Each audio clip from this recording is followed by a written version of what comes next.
நாளைக்கு 7 வகையான நான்வெஜ் ரெசிபியில் எனக்கு டே 3 மட்டன் தண்ணி குழம்பு தான் செய்ய போகிறோம். இதுக்கு தேவையான இன்க்ரீடியன்ஸ் 1/2 kg மட்டன், சின்ன வெங்காயம், தக்காளி, தேங்காய், பொட்டுக்கடலை, கரம் மசாலா, கறி மசாலா, வீட்டில் அரைச்ச மிளகாத்தூள், ஜிஞ்சர் கார்லிக் பேஸ்ட்டு, பிரியாணி இலை, பட்டை, லவங்கம், ஒரு வெங்காயம் நல்லா ஃபைனாக சாப் பண்ணி வச்சுருக்கேன்.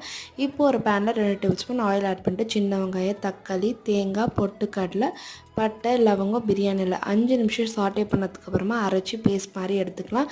இப்போ ப்ரெஷர் குக்கரில் கொஞ்சமாக ஆயில் சேர்த்துட்டு ஒரு டேபிள் ஸ்பூன் சோம்பு, ஒரு வெங்காயம் நல்லா பொன்னிறம் போல் வதங்கினதுக்கு அப்புறமா ஜிஞ்சர் கார்லிக் பேஸ்ட்டும் 1/2 kg மட்டன் நம்ம வச்சிருந்த ஸ்பைசஸ் வந்து ஆட் பண்ணி 5 மினிட்ஸ் சாட்டே பண்ணுங்கள்.